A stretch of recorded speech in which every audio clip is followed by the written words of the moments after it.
Hello everyone, good morning. આજે મોર્નિંગની શરૂઆત થઈ રહી છે સવારના 6 વાગે। આ તરફ સૌથી પહેલાં સ્નાન કરી સૂર્યનારાયણને જળ ચડાવી એન્ડ મારા હનુમાનજી દાદુને મનાવી એન્ડ મેં બી છે મારા દિવસની શરૂઆત કરીશ। સો અત્યારે આવી ગઈ છું કિચનમાં। સૌથી પહેલાં ગરમ પાણી જોડે એન્ડ ત્યાર પછી નાસ્તો વગેરે રેડી કરીશ। બટ હા, સૌથી પહેલાં અત્યારે ગરમ પાણી પીશ એન્ડ ત્યાર પછી થોડી એક્સરસાઇઝ વગેરે એન્ડ મેડિટેશન વગેરે જે ડેઇલી મારું રૂટીન રહેતું હોય છે। સો ચલો એ જ રીતે મારું રૂટીન છે મેં કમ્પ્લીટ કરીશ એન્ડ ફાઇનલી આજે 3 દિવસ પછી મેં વ્લોગ શૂટ કર્યો છે એન્ડ તમારી જોડે શેર કરી રહી છું આજે સ્ટડી રૂટીન।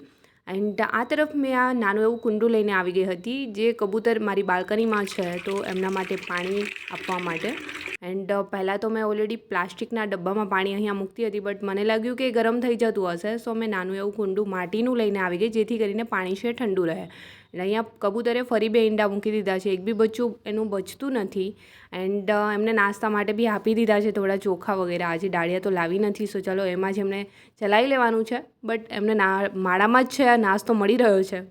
એન્ડ ફાઇનલી ચલો ત્યાર પછી મેં બી આવી ગઈ છું અત્યારે સ્ટડી ટેબલ પર બટ મારા સ્ટડી ટેબલની હાલત કંઈક રાતની આમ જ છોડેલી છે, બધા પુસ્તકો ભેગા કરીને મૂકી દીધા છે।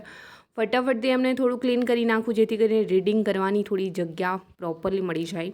એન્ડ કોઈની કમેન્ટ્સ હતી કે તમારી પાસે જે મેથ્સ રીઝનિંગની PYQની બુક્સ છે એ કયા પબ્લિકેશનની છે, તો આ યુવા ઉપનિષદની છે રીઝનિંગ પ્લસ ગણિત, જેમાં 81 છે પેપર આપ્યા છે એન્ડ અલગ અલગ એક્ઝામની અંદર જે બી મેથ્સ રીઝનિંગના પ્રશ્નો પૂછાયા હોય એ આ રીતે આમાં આપેલા છે। તો મેં મોસ્ટ ઓફ છે એ જ સોલ્વ કરતી હોઉં છું કે જ્યારે મેથ્સના છે મેં કોઈ પ્રોપર આખા ચેપ્ટર ન કર્યા હોય તો બી મેં આમના દાખલા સોલ્વ કરતી હોઉં છું કે જેથી કરીને ખ્યાલ આવે કે કઈ રીતે છે। આ રીતે આખું જે પેપરમાં પ્રશ્નો પૂછાયો હોય એ આપ્યા હોય છે ને લાસ્ટમાં સોલ્યુશન બી આપ્યું છે। એન્ડ કોઈની શોર્ટ્સ વ્લોગની અંદર કમેન્ટ્સ હતી કે તમે જે બુક વાંચી રહ્યા હતા કોની છે, તો ગુજરાતનો સંપૂર્ણ ઇતિહાસ એન્ડ ઈશ્વર પાડવીની એ બુક છે। આ જોઈ શકો છો જે મેં શોર્ટ્સમાં મેં રીડ કરી રહી હતી એ બુક છે, આ છે ગુજરાતનો ઇતિહાસ। સો તમે અત્યારે જે વાંચી રહ્યા હોય એ જ વાંચવી જોઈએ, બદલવી ન જોઈએ અને છતાં બી ક્યારે બી ઇતિહાસ નથી વાંચ્યો તો લઈ શકો છો, બેસ્ટ બુક છે અને નાની એવી છે તો વાંચવામાં બી મજા આવશે ને કલરફુલ પેજ છે। સો એ મેં વાંચી રહી છું એન્ડ જોડે જોડે GCRT તો મેં કરું જ છું બટ ક્યારેક આ બી રીડ કરી લઉં છું। સો ફાઇનલી અત્યારે મેં જે રીડિંગ કરવાની છું એ છે વિજ્ઞાન મેં 2 દિવસથી ઓલરેડી છોડી દીધું હતું અને આજે ફરી લઈને બેસી ગઈ છું કેમ કે બહુ જ બોરિંગ થવા આવ્યું હતું એકને એક વિષય રીડ કરીને। સો ફાઇનલી આજે મેં ત્યાંથી જ મોર્નિંગમાં છે રીડિંગ બી સ્ટાર્ટ કરી। હેલો એવરીવન, ગુડ મોર્નિંગ, કેમ છો બધા? આઈ હોપ બધા મજામાં જ હશો એન્ડ મેં બી છે મોર્નિંગ રૂટીન ફિનિશ કરી એન્ડ આવી ગઈ છું સ્ટડી ટેબલ પર। બટ સૌથી પહેલાં તમે લોકો જે તમારી કમેન્ટ્સ હતી કે કઈ બુક્સ PYQ માટે મેથ્સ રીડિંગની છે એન્ડ કાલના બ્લોગમાં કઈ બુક્સ રીડ કરી રહ્યા હતા એ બી કમેન્ટ્સમાં બી મેં આન્સર આપ્યા હતા એન્ડ આજે તમને મેં બુક્સ બતાવી બી દીધી છે કે કઈ બુક છે બંને। સો ફાઇનલી ચલો મોર્નિંગ રૂટીન ફિનિશ કરીને તો મેં ઓલરેડી સ્ટડી ટેબલ પર આવી ગઈ છું, મારું રીડિંગ બી સ્ટાર્ટ કરી દઈશ। બટ એ પહેલાં આજનું ટાઇટલ તમે જોઈ લીધું છે કે ટેન્શન તો એ છે કે એક્ઝામનું કોઈ ટેન્શન નથી। યસ, આવું ટાઇટલ કેમ રાખ્યું છે એ ખરેખર એ જ છે કે ટેન્શન તો એ છે કે આ વખત એક્ઝામનું કોઈ ટેન્શન નથી। વાય? કેમ કે ઓલરેડી એક્ઝામની પ્રિપરેશન તો બેસ્ટ કરી રહ્યા છે, પૂરતો સમય મળ્યો છે તો ટેન્શન શા માટે લઈએ એન્ડ ટેન્શન લઈને થવાનું બી શું છે? આપણા હાથમાં જસ્ટ એટલું છે કે તમે સાચા વેમાં સાચી દિશામાં તૈયારી કરી શકો છો એન્ડ સમય પ્રોપરલી અને પૂરતો મળ્યો છે તો ટેન્શન શા માટે લઈએ? એન્ડ એક્ઝામનું પેપર કેવું આવશે કેવું નહીં એમનું ટેન્શન અત્યારથી લેવા કરતાં જે પૂરતો સમય મળ્યો છે એમનો સદુપયોગ કરી અને સાચી દિશામાં તૈયારી કરવી એ જ આપણા હાથમાં છે। જેથી કરીને મેં તો એક્ઝામનું કોઈ ટેન્શન નથી લઈ રહી બટ મેં બી તમને એ જ સલાહ આપીશ કે એક્ઝામનું ટેન્શન લીધા વગર જે બી સમય મળ્યો છે એમનો સદુપયોગ કરી એન્ડ બેસ્ટ વેમાં તમારી તૈયારી ચાલુ રાખો। એન્ડ પેપર ઇઝી નીકળે છે યા ફિર હાર્ડ, કોઈ બી નીકળે છે તો બી બધા માટે સેમ હશે। જો સહેલું નીકળ્યું તો બધા માટે સહેલું હશે એન્ડ અઘરું નીકળ્યું તો બધા માટે અઘરું હશે। જો તમને નથી આવડતું તો કોઈને નથી આવડવાનું કેમ કે તમે પ્રોપરલી પૂરી તૈયારી કરી છે તો ડરવા જેવી તો કોઈ વાત છે જ નહીં। સો શા માટે ડરીએ? તો ટેન્શન તો એ જ વાતનું છે કે એક્ઝામનું કોઈ ટેન્શન નથી। સો તમારે આ જ મોટિવ રાખી એન્ડ સાચી દિશામાં તૈયારી કરવાની છે જેથી કરીને કોઈ ટેન્શન એક્ઝામનું નથી લેવાનું। મેં તો નથી લઈ રહી કેમ કે ગયા વખતે એટલી પ્રિપરેશન કરી હતી, રાત દિવસ મહેનત કરી હતી અને 2 થી 3 માર્ક્સ માટે જ્યારે રહી ગયા ત્યારે રાતભર રડી લીધું, થોડાક દિવસ એમનો શોખ મનાવી લીધો, બધું કરી લીધું બટ ફરી હતા એને જ। તો એક્ઝામનું ટેન્શન શા માટે લઈએ ભાઈ? તૈયારીઓ તો સારી કરી રહ્યા છે, રિઝલ્ટ આવશે ત્યારે લઈશું શું થવાનું છે અને જોયું જશે। રિઝલ્ટ આવ્યા પછી બી કોઈ બી રિઝલ્ટ આવે છે તો બી ટેન્શન શા માટે લઈએ? ડાયરેક્ટલી બીજો રસ્તો શોધી લેવાનો છે કે આપણે આગળ શું કરવાનું છે। હા દુઃખ હોય કેમ કે મહેનત કરી હોય તો થોડી વાર માટે બટ હંમેશા માટે નહીં. સો એમનું ટેન્શન અત્યારથી નથી લેવાનું કે એક્ઝામમાં શું થશે, કેવું પેપર આવશે, હું વાંચું છું એ આવશે યા ફિર નહીં. સો એમનું ટેન્શન લીધા વગર સાચી દિશામાં તૈયારી કરો એન્ડ ખુદ પર આત્મવિશ્વાસ રાખો કે મેં જે વાંચ્યું છે એ જ પરીક્ષામાં પૂછાવાનું છે એન્ડ મેં વાંચીને ગઈ છું યા ગયો છું તો મને બધું આવડે છે અને મને નથી આવડતું એ કોઈને નથી આવડતું તો ટેન્શન શું લેવાનું છે. તમે તૈયારી કરી છે તો તમને આવડવાનું જ છે. સો ટેન્શન લીધા વગર સાચી વેમાં તૈયારી ચાલુ રાખીએ એન્ડ પેપર આવશે ત્યારે જોઈ જશે કે શું થવાનું છે. સો મને તો કોઈ અત્યારથી એક્ઝામનું કોઈ જ ટેન્શન નથી કે પેપર કેવું આવશે કેવું નહીં. જેટલો બી સમય મળ્યો છે એ અત્યારે ફોકસ સ્ટડી પર રીડિંગ પર જ કરવાનું છે કે જે સમય મળ્યો છે એમનો સદુપયોગ કરી અને સાચા વેમાં તૈયારી કરીએ. બાકી કંઈ જ હાથમાં નથી તો ટેન્શન ન લો.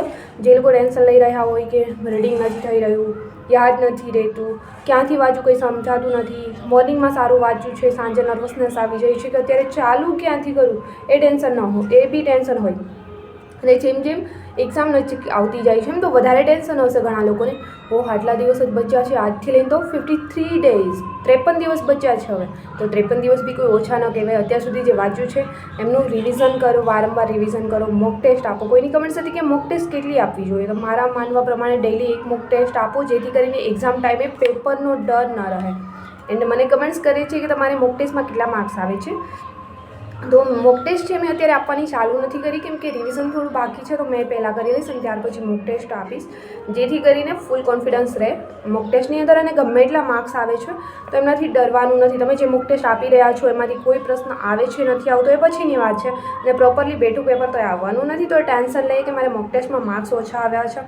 સો ટેન્શન લીધા વગર અત્યારે તમે જે વેમાં તૈયારી કરી રહ્યા છો અને મોક ટેસ્ટ આપવાનો ફાયદો એ છે કે તમે અહીંયા જે ભૂલ પેપરમાં કરી રહ્યા છો મોક ટેસ્ટમાં એ તમારા પેપર આપવા જાઓ છો ત્યાં નહીં થાય. એટલા માટે તમારો એક્સપિરિયન્સ થઈ જશે. એટલા બધા મોક ટેસ્ટ અહીંયાથી જ આપીને ગયા હોય કે પેપર દેવા જાઓ છો ત્યારે એક્ઝામથી આ પેપરનો કોઈ ડર નથી રહેતો કેમ કે કોન્ફિડન્સ હોય છે કે આવા તો ડેઈલી પેપર લખ્યા છે અને પેપર મોક ટેસ્ટો આપી છે તો હવે ડર શા માટે. સો એટલા માટે મોક ટેસ્ટ આપવી જોઈએ.